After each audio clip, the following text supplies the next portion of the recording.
Hi guys, today we are going to read Vignette 38. It's called The Monkey Garden. The monkey doesn't live there anymore. The monkey moved to Kentucky and took his people with him. And I was glad because I couldn't listen anymore to his wild screaming at night, the twangy yakety-yak of the people who owned him. The green metal cage, the porcelain tabletop, the family that spoke like guitars. Monkey, family, table. All gone. And it was then we took over the garden we had been afraid to go into when the monkey screamed and showed its yellow teeth. There were sunflowers big as flowers on Mars and thick coxcombs bleeding the deep red fringe of theater curtains. There were dizzy bees and bow-tied fruit flies turning somersaults and humming in the air. Sweet, sweet peach trees. Thorn roses and thistle and pears. Weeds like so many squinty-eyed stars and brush that made your ankles itch and itch until you washed with soap and water. There were big green apples hard as knees, and everywhere the sleepy smell of rotting wood, damp earth, and dusty hollyhocks thick and perfumey like the blue blonde hair of the dead. Yellow spiders ran when we turned rocks over, and pale worms blind and afraid of light rolled over in their sleep. Poke a stick in the sandy soil and a few blue-skinned beetles would appear, an avenue of ants, so many crusty ladybugs. This was a garden, a wonderful thing to look at in the spring.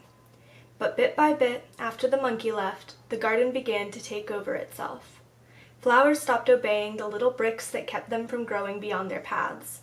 Weeds mixed in. Dead cars appeared overnight like mushrooms. First one, and then another, and then a pale blue pickup with the front windshield missing. Before you knew it, the monkey garden became filled with sleepy cars. Things had a way of disappearing in the garden, as if the garden itself ate them, or as if, with its old man memory, it put them away and forgot them. Nenny found $1 and a dead mouse between two rocks in the stone wall where the morning glories climbed. And once when we were playing hide-and-seek, Eddie Vargas laid his head beneath a hibiscus tree and fell asleep there like a Rip Van Winkle until somebody remembered he was in the game and went back to look for him. This, I suppose, was the reason why we went there, far away from where our mothers could find us. We and a few old dogs who lived inside the empty cars. We made a clubhouse once on the back of that old blue pickup. And besides, we liked to jump from the roof of one car to another and pretend they were giant mushrooms. Somebody started the lie that the monkey garden had been there before anything. We liked to think the garden could hide things for 1,000 years.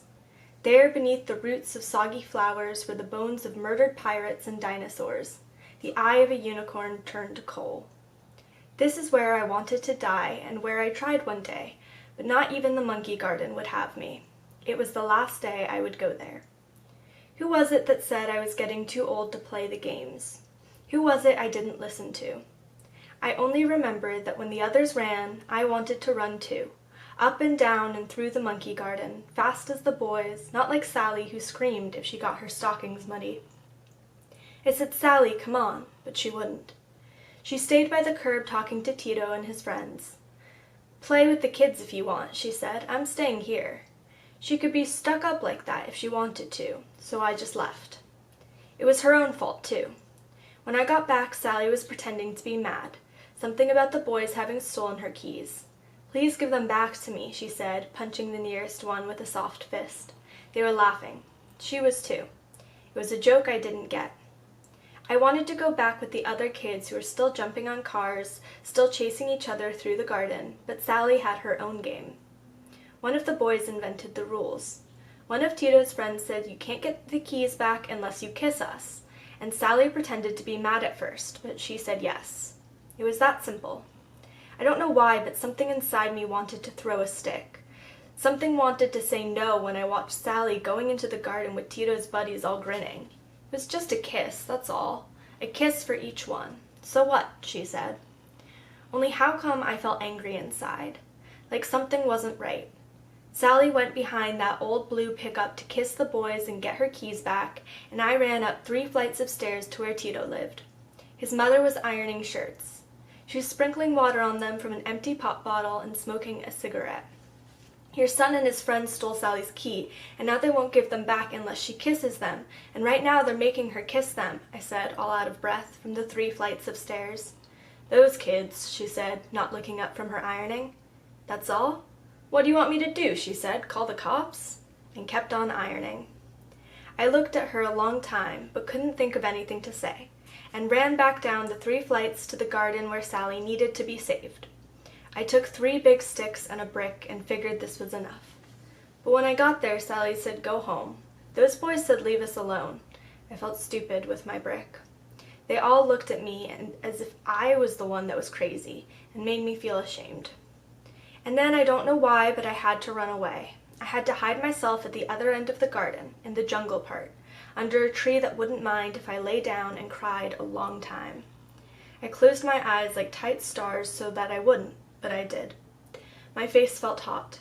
Everything inside hiccuped. I read somewhere in India there are priests who can will their hearts to stop beating. I wanted to will my blood to stop, my heart to quit its pumping. I wanted to be dead, to turn into the rain, my eyes melt into the ground like 2 black snails. I wished and wished. I closed my eyes and willed it, but when I got up my dress was green and I had a headache. I looked at my feet in their white socks and ugly round shoes. They seemed far away. They didn't seem to be my feet anymore. And the garden that had been such a good place to play didn't seem mine either.